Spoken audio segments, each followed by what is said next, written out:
হাত ঢুকবে, ওরা দিয়ে বের করো।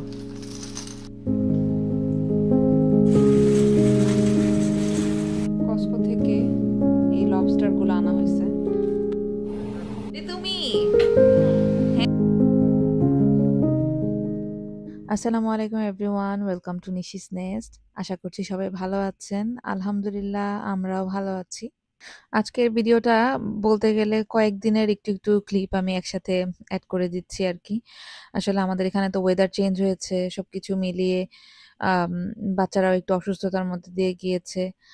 তো এখানে আমি একটা পার্সেল আনপ্যাকিং করছিলাম। তো এটা হচ্ছে একটা ক্লথ ড্রাইং র্যাক। আমি এর আগে একটা কিনেছিলাম, বাট ওইটা বেশি একটা ভালো পড়েনি। তো তারপরে অ্যামাজন থেকে এটা কিনেছি।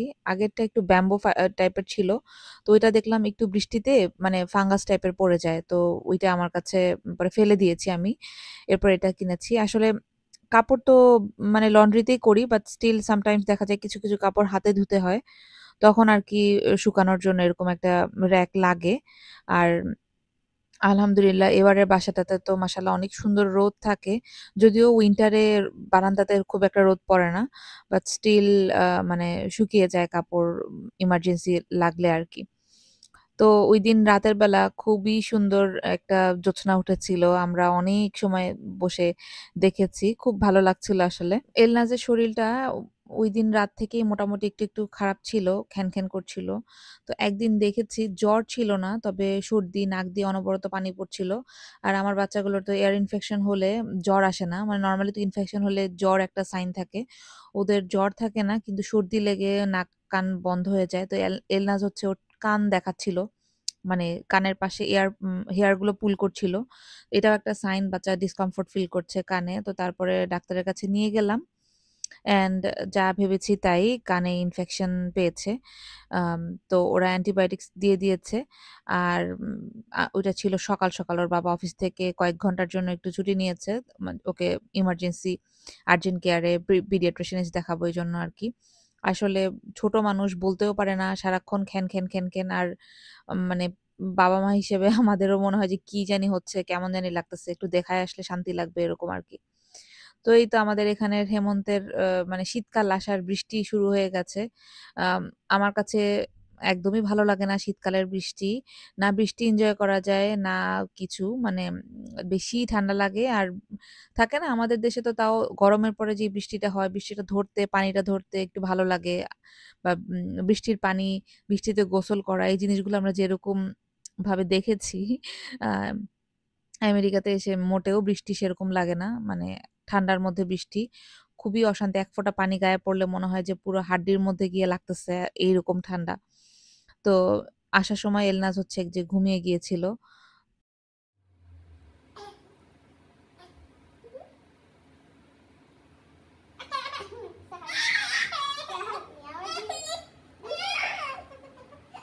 ব্যথা হবে, এলি কেয়ারফুল।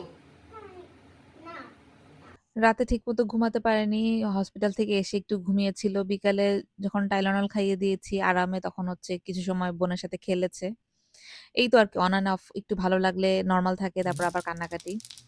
তো এখানে হচ্ছে আপনাদেরকে লাস্ট ব্লগের আগের ব্লগে মনে হয় দেখিয়েছিলাম ডলার স্টোর থেকে ওর বাবা ২টা জারের মতো কিনেছে গাছ লাগাবে এজন্য। তো ওইটারই সরঞ্জাম চলে এসেছে। ওটা হচ্ছে এই যে পাথর। এই পাথরের জন্য সে মানে খুবই খুঁজেছে অ্যামাজনে, পরে ফাইনালি ৩ সাইজের পরে এই সাইজটা তার পছন্দ হয়েছে, এটা এনে রেখেছে আরকি। তো এটাতে লাগাবে এই সেই জার যেটার কথা আপনাদেরকে বলেছিলাম যে কিনেছে। এই গাছটাকে কি গাছ জানেন? টিউলিপের মতো একটা মানে স্টেম গুলো পাওয়া যায়। দেখতে পুরো পেঁয়াজের মতো। আমি দেখাচ্ছি একটু পরে। ওইগুলো লাগাবে। তারপরে হচ্ছে পানি দিলে ওইটা নাকি হবে। মানে ও দেখেছে। আমার এই গাছ সম্পর্কে কোনো আইডিয়া ছিল না। তবে কস্কোতে আমি মানে জার সহ একদম ফুল ফোটানো ফুল সহ আমি দেখেছিলাম, মানে সেল করে। এখন আমাদের বাসায় হলে বুঝতে পারবো আদৌ হয় কিনা। আমি পুরাটা ঘর আজকে ভ্যাকিউম করছিলাম।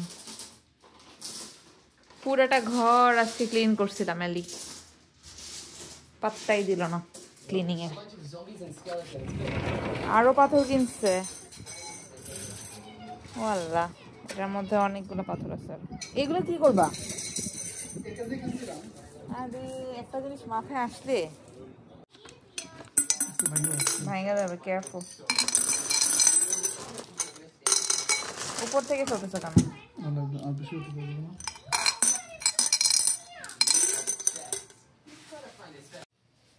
এগুলোর মধ্যে হলো গাছ লাগানো হবে, এই হচ্ছে এটার মানে কেনার কারণ। এই যে প্যাকেটটা দেখতে এরকম টিউলিপের মতো হবে, মানে লেখা আর কি ছবিটাতে। তো এরকম ফুল ফুটবে ঘাসের মতো লম্বা হয়ে, যদি পারফেক্টলি হয় আর কি। তো যেটা বললাম দেখতে একদম পেঁয়াজের মতো, এই তো একদম পুরো মনে হচ্ছিল যে পেঁয়াজটা কালো হয়ে গেছে সেরকম, বাট এটা আসলে গোড়াটা আর কি। তো এটা লাগানোর সিস্টেমটা হচ্ছে একদম পাথরের উপরে দিতে হবে, আর পানিটা হচ্ছে উপরে থাকতে পারবে না, জাস্ট নিচে যেই আম, মানে কি বলে এটাকে, এই পেঁয়াজই বলতেছিলাম আমি এটাকে, পেঁয়াজের একদম গোড়াটা যে সেটার মধ্যে আম, পানিটা হালকা করে একটু লেগে থাকবে এরকম নাকি সিস্টেম। আমি যেটা বললাম আমার আইডিয়া নেই, ওইটা নিয়ে অনেক দেখলাম ঘাটাঘাটি করতেছে, ভিডিও টিডিও দেখতেছিল কিভাবে কি করতে ওর হয়। হাত ঢুকবে, ওরা দিয়ে বের করো। ও হাত ঢুক দেখি, দেখা দিয়ে তো আমি ওর দিতে বলে তো দিতে পারবে না, পারবে?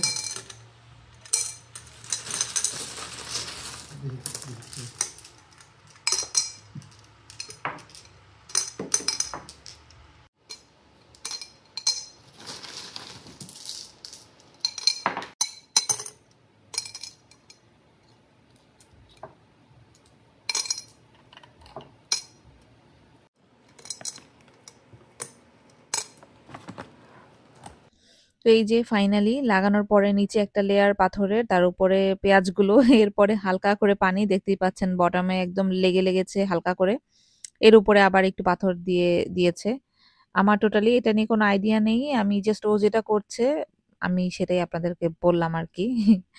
তো অ্যামেলিয়া এসেছে স্কুল থেকে, ওর একটা ড্রয়িং হোমওয়ার্ক ছিল, ওইটা করলো। আমি ওই যে রংটা কিনেছিলাম সেটার আপডেট দিলাম আর কি, রংটা দেখলাম ভালো হয় কিনা, তো দেখলাম ভালোই হচ্ছে। আর এলনাজের জন্য আমাদের টেবিলের উপরে কোনো কিছুই রাখা যায় না, এখন সে সব ফেলে দেয়। এই জন্য ওর সবকিছু আমি বলেছি আম্মু তুমি মানে ড্রয়িং শেষ হলে গুছিয়ে রাখবে। নিজে তো রাখে না আসলে, আমার ওকে বসে থেকে সবকিছু করাতে হয়। বসে বসে যে ড্রয়িং করালাম, তারপরে যে আমি যেটা যেটা বলছি মাশাল্লাহ করছে, বাট বলতে হয় আর কি। তো ওইদিন বিকেলবেলা আবার আমরা কস্কো গিয়েছিলাম, টুকটাক বাজার মানে হচ্ছে ডিম দুধ এগুলোই তো কস্কো থেকে বেসিক্যালি লাগে, তো ওইটার জন্যই গিয়েছিলাম। আর আমি অনেক দিন পরে আজকে কস্কোতে আসলাম, প্রায় মাসখানেক হয়ে যাবে। লাস্ট মনে হয় আমি সেপ্টেম্বর এসেছিলাম, এটা নভেম্বর। সো এক মাসেরও বেশি আর কি পরে আসলাম। আমি এসেছি হচ্ছে বেসিক্যালি, এখন তো হলিডে সিজন চলে আসছে, ডিসেম্বরে তো অনেক অনেক গিফটস, তারপরে অনেক সেলও চলে, তো কিছু কেনার না, জাস্ট দেখতে এসেছি। ছোট ছোট গিফট হ্যাম্পার গুলো সুন্দর সুন্দর পাওয়া যায়।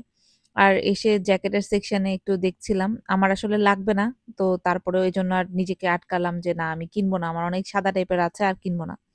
তো এই পাশে এই যে তেফাল বা টিফেল যেটা বলে আর কি, এটার তিনটে একটা সেট দেখলাম, দেখে ভালো লাগছিল, কারণ আমি এই ব্র্যান্ডটা পছন্দ করি। মালয়েশিয়াতে আমি এই ব্র্যান্ডটা ইউজ করতাম অনেক হাঁড়ি পাতিল আর কি, বিশেষ করে ফ্রাই প্যান গুলো। বাট পরে এটা ঢাকনা ছিল না দেখে আর নিলাম না, না হলে নিতাম। আবার ঢাকনা আলাদা করে, মানে রান্না করতে গেলে তো ঢাকনা লাগেই। আর এই যে বলছিলাম গিফট সেট, তো এই যে মাগের মধ্যে ছোট ছোট কিউট কিউট গিফট ওরা দেখলাম এবার রেখেছে। আর এই যে বাটার কুকিজ গুলো, এইটা একটা নিয়েছি, দেখে ভালোই লাগছিল। আর এমিলিও মোটামুটি লাইক করে, তো ওই জন্য নিয়েছি। আর এখানে হচ্ছে বেশ কয়েকটা জিনিস নতুন নিয়েছি বলতে, একটু মানে সি ফুডের আইটেম ওই জায়গায় গেলে আমার নাও পড়ে। তো এই তো কেনাকাটা শেষ, বাসায় যাচ্ছি এবার। কস্কো থেকে এই লবস্টার গুলো আনা হয়েছে, লাইফে ফার্স্ট টাইম ট্রাই করব লবস্টার, আমি এর আগে কখনো খাইনি। অ্যামেলিয়ার বাবাও বলতেছে কখনো খাইনি, প্রথম খেয়ে দেখি। কয় পিস আছে? 1 2 3 4 5 6, 6টা, প্রাইস 46। অনেক দাম, মানে আমার মনে হচ্ছে যে মজা যদি না লাগে তাহলে পুরো টাকা শেষ। অনেক মজা, লাস্ট অনেক মজা, অরিজিনাল অনেক এক্সপেন্সিভ ছিল, but I still don't like it. You still don't like it? হুদাই তুমি না লাইক না করলে কেমনে জানো এটা মজা? I don't know. তো এই আর কি। কত পাউন্ড আছে? পার পাউন্ড $26। সো এখানে আছে হচ্ছে 2 পাউন্ডের মতো মনে হয় অলমোস্ট। তোমরা কি খাচ্ছ? নাম নাম নাম নাম কি খাচ্ছ? ক্রসন? সাউন্ড কম অ্যামেলিয়া। এখানে হচ্ছে ওরা বসে বসে ক্রাফট করা দেখতেছে। I don't want to watch this. শখ করে লবস্টার কিনে এনেছে, এবার নিজেই বলছিল যে আমি রান্না করব, মানে বাসায় তরকারি ছিল বাট সেটা দিয়ে খাবে না, বলতেছে যে না আমি 2টা লবস্টার রান্না করে দেখি। সো পরে নিজেই রান্না করছে, আর নর্মাল যেই আমরা চিংড়ি ভুনা করি ওই টাইপেরই করছে আর কি। তো ঝোল একটু বেশি দিয়ে দিয়েছিল বলল, বাট ও একটু শেলটা রেখে দিয়েছে যাতে ভেতরে মাংসটা নরম নরম থাকে, যেহেতু উপরটা সফট। তো এই যে রান্না করার পরে কালারটা কিন্তু অনেক সুন্দর এসেছে মাশাল্লাহ, আর খেতেও মজা হয়েছে। তুমি হ্যাঁ লবস্টার খাবে? লবস্টার ভাতও খাবে, ভাতও দিয়ে লবস্টার খাবে। শখ করে রান্না করেছে। তারপরে আমি বললাম যে আসো একসাথে খাই, বললো যে না আমি এখন খাবো না, আমার খিদা নেই, আমি একটু পরে বাচ্চাদেরকে তুমি অন্য রুমে নিয়ে যাবে, আমি আরাম করে খাবো। তো আসলে এখন তো এলনাস ছোট, খেতে গেলে দেখা যায় যে পাশে বসে থাকে বা একজনকে রাখা লাগে আর কি। ওই একসাথে বসে এখন আর আমাদের খাওয়া খুবই কম হয়। তো আমি হচ্ছে প্রথমে খাচ্ছিলাম কারণ আমি খেয়ে এলনাসকে নিয়ে বেডে চলে যাব ওকে ঘুম পাড়াতে। তো এই তো হচ্ছে খাবার। তো আমি যখন খাচ্ছিলাম আবার এসে পাশে বসে জিজ্ঞেস করতেছে কেমন হয়েছে কেমন হয়েছে এরকম। তো এটা তো খেতে একদমই আমাদের চিংড়ির মতনই, এক্সট্রা করে আর কি বলবো, বাট চিংড়ি মনে হয় যে মুখের মধ্যে মানে ছোট, আর এটার সাইজটা বড়, মাংস বেশি, বাট একটু স্মেল ডিফারেন্ট, বাট মানে চিংড়ির মতনই একটু একটু বেশি কড়া এরকম আর কি, বাট ভালো লেগেছে আলহামদুলিল্লাহ। তো এই ছিল আজকের ব্লগ, আজকের মতো বিদায় নিচ্ছি, আল্লাহ হাফেজ।